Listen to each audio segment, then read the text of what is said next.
Nessa segunda parte da apresentação, vou mostrar o modelo criado, que é um autoencoder LSTM, e vou dar uma breve apresentação sobre ele e mostrar sua construção e os resultados. Vamos falar um pouco sobre o autoencoder. O autoencoder é uma rede neural artificial não supervisionada que aprende como compactar e codificar dados com eficiência, e em seguida aprende como reconstruir esses dados de volta da representação codificada reduzida para uma representação que seja mais próxima possível da entrada original. Então vamos observar a imagem. O autoencoder é dividido em duas partes, o encoder e o decoder. O encoder é a primeira parte do autoencoder. Eu vou ter uma série de camadas convolucionais que processam a imagem de entrada. Estou usando imagens como exemplo, mas pode ser qualquer tipo de camada, não só a convolucional. Mas à medida que a imagem passa por essas camadas, o encoder vai reduzindo gradualmente a dimensão espacial e o número de canais de cores da imagem. Finalmente, ele produz uma representação latente de dimensão menor que captura as características mais importantes da imagem original. Essa representação latente é o ponto central do autoencoder. Por quê? Porque assim eu estou representando a imagem original em um espaço de menor dimensionalidade.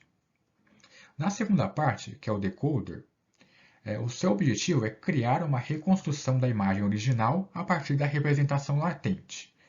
No entanto, a gente pode ver aqui na imagem que não fica 100% igual à entrada. Existem algumas falhas, alguma perda. Ou seja, há um erro de reconstrução. E é com esse erro que nós vamos detectar anomalias. Em termos básicos, se eu insiro um dado que meu autoencoder não foi treinado para codificar, no momento em que eu reconstruir esse dado, vai haver uma perda muito grande. Por exemplo, se esse autoencoder foi treinado com imagens da Mona Lisa, ele é bom em reconstruir ela. Mas se eu colocar a foto de um gato, por exemplo, a imagem vai ter uma qualidade muito menor, porque a perda vai ser maior. Falar um pouco sobre LSTM agora. Eu não vou me estender muito nessa explicação, porque eu acho mais importante ver como funciona na prática, num primeiro momento, e seria um pouco difícil explicar o que cada bloco faz em um nível mais baixo. Mas falando numa abordagem mais high level sobre a LSTM, a gente pode dizer que é um tipo de rede neural recorrente projetada para processar dados sequenciais como séries temporais, mantendo informações ao longo do tempo para identificar padrões e dependências complexas. Um exemplo prático e simples só para entender melhor. É um exemplo um pouco exagerado e até simplificado demais. Mesmo assim, eu resolvi mostrar porque no final a gente vai perceber que são poucas coisas que mudam de uma arquitetura LSTM pura para um autoencoder LSTM, quando se trata na detecção de anomalias. Então, no meu exemplo aqui, a minha série temporal tem só uma feature, uma única anotação de uma variável que você pode enxergar como temperatura, concentração de um gás ou talvez o uso de CPU, que é o que nós vamos usar para cryptojacking, por exemplo. Então, como só há uma variável, essa série temporal é chamada de univariada. Lembrando novamente a complexidade. No nosso modelo, vamos ter muito mais do que apenas uma dimensão. Então, eu tenho um tempo, que pode ser dividido em segundos, horas ou a cada intervalo, e nesse intervalo eu faço uma anotação, de modo que eu tenho uma sequência de dados. O que a LSTM vai fazer é, dado uma determinada janela dessa sequência, eu vou prever o próximo valor da sequência. Então nós podemos ver aqui em cima. Nós temos a feature e a anotação, 25.0, 24.8, 24.9 e o tempo em que cada uma foi anotada. Então na minha sliding window, na minha janela, eu vou dizer que o tamanho dela vai ser 5. Então a gente vai treinar esse TM para a cada sequência de 5, que é a minha janela, eu vou prever o próximo valor. Então nesse caso, 25.0, 24.8, 24.9, 26.2, 27.0, eu vou prever o valor 28.5, que é o próximo valor na minha sequência. Então agora eu ando 1, tenho 1 como passo. Então agora eu vou para o 24.8, 24.9 até o 28.5. E aí eu vou prever o 30. Então eu também tenho que ver qual que eu passo, porque eu posso pular mais do que apenas 1. Né? E nós temos que entender também uma coisa muito importante, que é como o nosso objetivo é identificar anomalias, nosso treinamento vai ser exclusivamente em dados com comportamento normal. Por quê? Porque o meu modelo vai ficar bom em prever qual que é o próximo valor em uma sequência temporal normal, que não possui anomalias. No momento que eu introduzir uma anomalia, o que vai acontecer? Meus dados têm anomalias, como no caso de um dado de teste. Nesse caso, eu introduzi o valor 60 e o valor 96. Então, o valor vai predizer 28,8. Né? Era 28,5, mas não vai ser, claro, igual. Como vai ser 28,8, o valor previsto, mas o valor real é 60, então o que nós vamos ter? Um erro muito grande no valor que ele prevê e no valor que é o real. Então, o erro, em termos simplificados, nesse exemplo, a gente pode considerar que é só a diferença. Vai ser muito maior nesse caso. Então, eu posso aplicar um limiar logo depois de treinar o modelo. Esse limiar, por exemplo, pode ser uma diferença maior do que 5, por exemplo. Se a diferença entre o valor real e o valor previsto for maior do que 5, nesse caso eu vou ter uma anomalia. Então é dessa forma que nós vamos fazer a detecção de anomalias para cryptojacking também. O que eu falei até agora foi no modelo LSTM regular. É como se eu só tivesse camadas LSTM.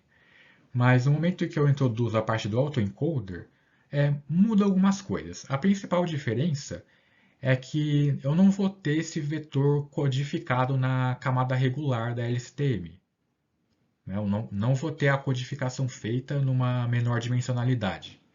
Então, portanto, codificar a amostra não está acontecendo lá na parte da previsão. Agora, quando eu trabalho com autoencoder, então agora eu vou ter um erro de reconstrução. Né? Qual que é a principal diferença, então, que eu posso dizer assim? Quando se trata de detecção de anomalias, então, a principal diferença se eu usar uma STM comum ou com autoencoder é que, na comum, eu vou predizer os valores na própria sequência, então eu vou verificar qual é o erro desse valor real e do valor predito, como eu já havia mostrado antes.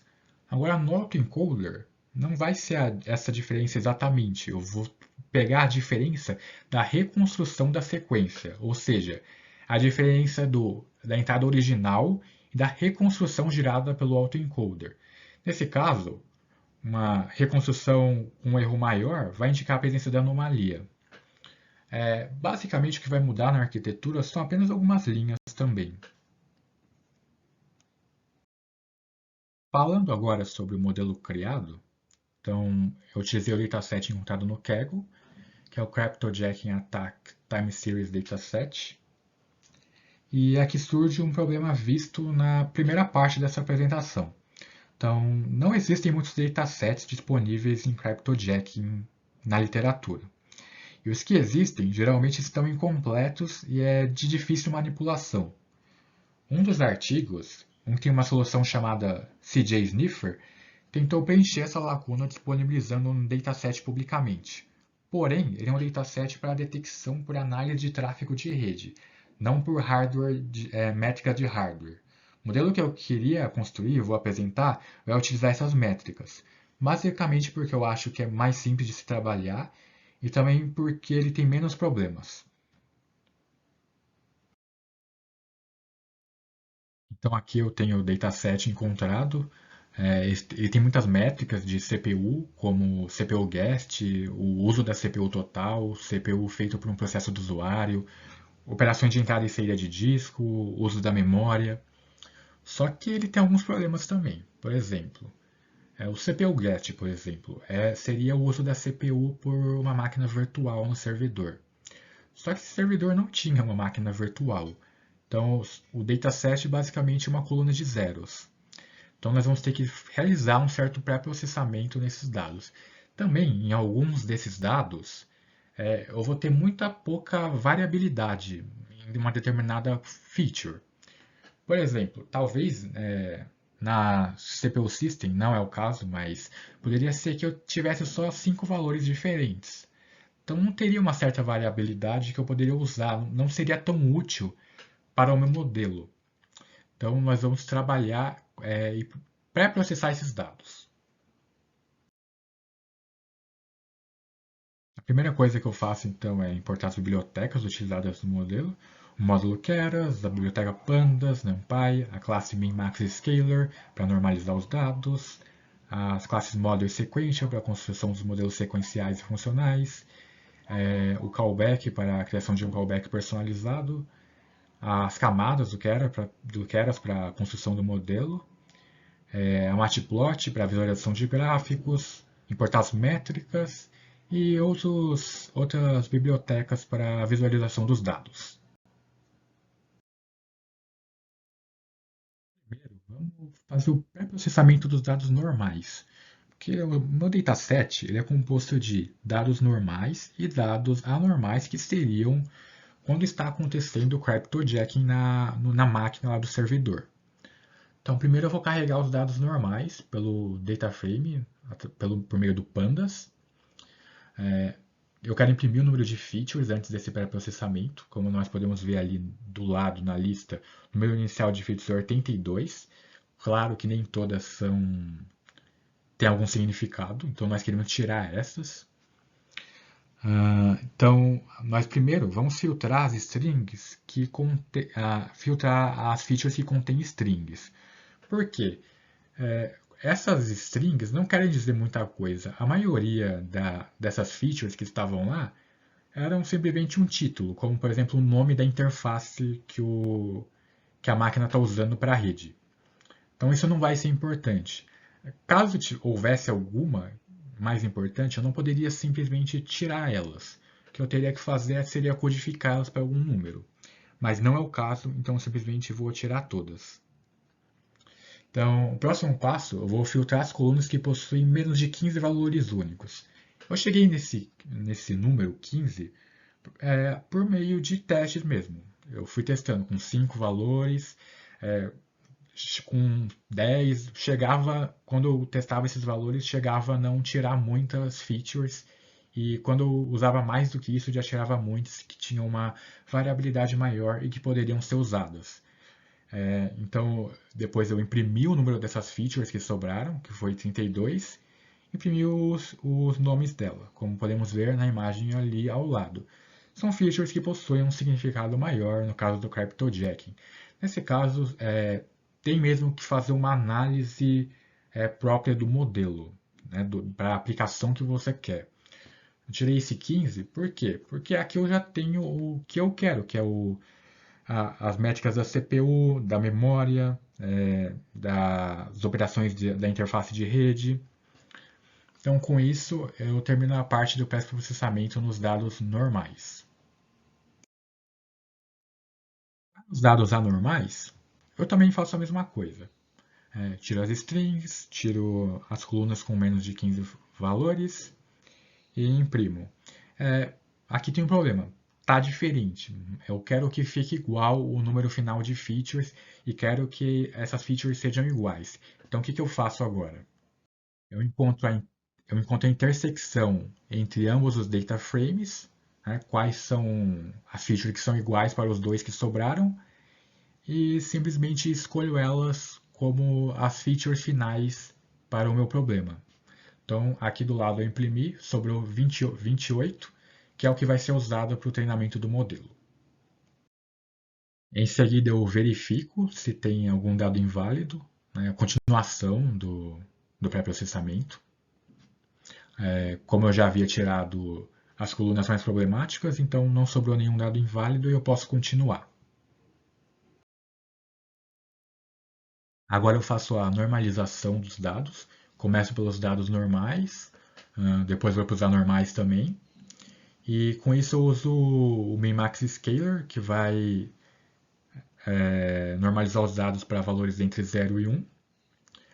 Eu também vou adicionar a coluna timestamp novamente ao dataframe, que aqui é importante dizer que essa coluna não vai ser uma das features finais, porque esses dados já são sequenciais e eu quero focar nas métricas do hardware. Então, o timestamp seria mais para eu mostrar um gráfico, por exemplo. Então, agora eu vou definir o tamanho da janela deslizante e o passo de deslocamento, como eu já havia mostrado na parte de LSTM. Então eu vou definir como 600 o tamanho da janela, que seria 10 minutos de tempo de processamento. e um passo de 2 minutos. Ou seja, eu estou pulando 2 minutos. No exemplo que nós vimos anteriormente, eu estava indo de 1 em 1. Nesse eu estou indo de 2 minutos, porque senão seriam muitas sequências também. E isso não teria um significado muito grande para cryptojacking.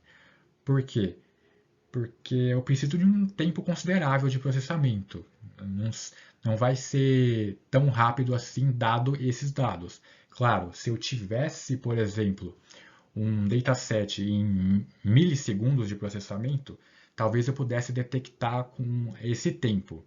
Né? Então, muitos dos artigos que nós revisamos na parte da revisão da literatura mostravam que esse modelo consegue detectar com esse tempo. Então, o nosso vai detectar a partir de sequências com 10 minutos de processamento. Faço a mesma coisa para os dados anormais, defino o número de sequências. É claro que o dataset está desbalanceado, então eu vou ter uma quantidade maior de dados normais do que dados com cryptojacking propriamente. Então eu vou ter um número de sequências menor para quando eu quero detectar cryptojacking. Nessa parte eu finalizo tudo antes do treinamento, então separo as sequências para o treinamento e para o teste. Vou converter essas sequências em array NumPy, vou remover as duas colunas que não queriam dizer nada, não são features, que é a day timestamp, e vou converter os dados para float 64. O número de timestamps por sequência vai ser o mesmo tamanho da nossa janela deslizante. Então, o que eu vou ter no final? Tenho um array que tem essa forma. Primeiro eu tenho o número de amostras, número de timestamps e número de features. A sequência de treino, para os dados normais, eu vou ter 554, ou seja, 554 sequências, né, o número de amostras que eu vou ter. Cada uma delas vai ter 600 timestamps, ou seja, 10 minutos de processamento. E eu vou ter em cada um desses vetores 28 features. Eu separei 107 sequências para o teste dos dados normais e também 107 para os dados anormais. Eu fiz justamente para ter uma quantidade igual para os dois de teste. Então agora nós definimos a arquitetura do modelo de autoencoder com LSTM, adicionamos as camadas de LSTM, então eu coloco 64 nós no primeiro, 32, 32, depois 64, adiciono um dropout de 0.2 em cada uma, justamente para não dar um overfitting. Faço a compilação do modelo, model.compile, a função de treinamento, perda de treinamento, é o erro quadrático médio, otimizador Adam. Por fim, nós treinamos o modelo. Esse callback especial é utilizado para, embora seja sem época de treinamento, ele pode parar antes caso a perda de validação não diminua mais, ou seja, estabilize. E esse patience igual a tree significa justamente que depois de 3 épocas, se não houver mais nenhuma diminuição, então eu paro o treinamento. Então aqui nós podemos ver o final do treinamento. A perda de treinamento foi 0.0396 e a perda de validação foi 0.0053. Então aqui nós temos o resumo do modelo. Nessa parte aqui eu estou mostrando qual que vai ser a sequência original e a sequência reconstruída. Como são muitas features, então não tem muito significado, mas eu achei melhor mostrar. Então aqui nós podemos ver a sequência original e a sequência reconstruída. Note que houve de fato uma perda e é com essa perda que nós vamos utilizar para detectar a anomalia. Se a sequência reconstruída for muito mais diferente do que essa, então vai ser considerado uma anomalia. Mostra um pouco do resumo do treinamento. Então a perda de treinamento é a perda de validação. No momento em que a perda de validação estabilizou, eu parei o treinamento. Essa é a parte mais importante da detecção. Então, eu calculo a perda de reconstrução para os dados normais, ou seja, a perda daquela sequência reconstruída e daquela sequência original. Então, com essa perda, eu vou definir um limiar, threshold. Então, como seria isso? Por exemplo, se muitos dos meus dados têm um erro absoluto médio, que é nesse caso é o que eu estou usando para a função de perda, se muitos deles estão em um determinado intervalo, por exemplo, entre 0 e 0,5, então qualquer coisa que cai dentro desse intervalo não vai ser uma anomalia. Agora, se for maior do que isso, se tiver um erro maior do que esse, então sim, agora vai ser considerado uma anomalia. Eu defini o threshold 0,24 porque a gente vai ver na imagem daqui a pouco que eu não posso também definir um threshold muito alto, porque senão eu vou começar a perder anomalias. E se eu definir um muito baixo, então começar a dar muito falso positivo também. Então aqui a gente pode ver o histograma. A maioria das sequências está ali entre 0 e 0,1, mas eu defini como 0,24 justamente para poder pegar a maior parte das anomalias, o máximo de anomalias possível. É, tem, algum, tem um resto de sequências ali entre 0.3, 0.4 e 0.5, mas claro, se eu definir o meu limiar como 0.5, então eu não vou conseguir capturar anomalia nenhuma. Então é necessário ver essa troca na hora de escolher o threshold. Melhor é fazer uma análise mais aprofundada, mas nesse caso aqui eu simplesmente escolhi o 0.24. Então, o que nós vimos antes era para o treinamento, agora isso eu estou fazendo para os dados de teste. Vou calcular esse histograma e nós vamos ver se ele vai detectar algum dado de teste normal como sendo uma anomalia dado esse threshold. Então, com todas aquelas 107 sequências que nós utilizamos, não foi detectado nenhuma anomalia nos dados normais, o que significa que não houve falsos positivos. Vou fazer a mesma coisa agora para os dados anormais de teste. Então, com aquele limiar de 0,24, eu detectei 86 sequências anômalas de 107. Claro, se eu diminuir um pouco esse limiar, por exemplo, a 0,2, talvez eu detecte todas as sequências anômalas.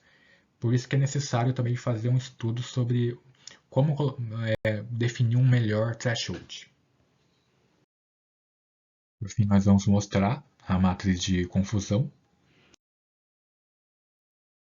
E nós temos a matriz de confusão, então não houve falsos positivos, como vimos anteriormente. No entanto, o modelo não conseguiu detectar todas as anomalias. Então, uma anomalia real ele previu como sendo um dado normal. Em torno de 80% das anomalias foram detectadas.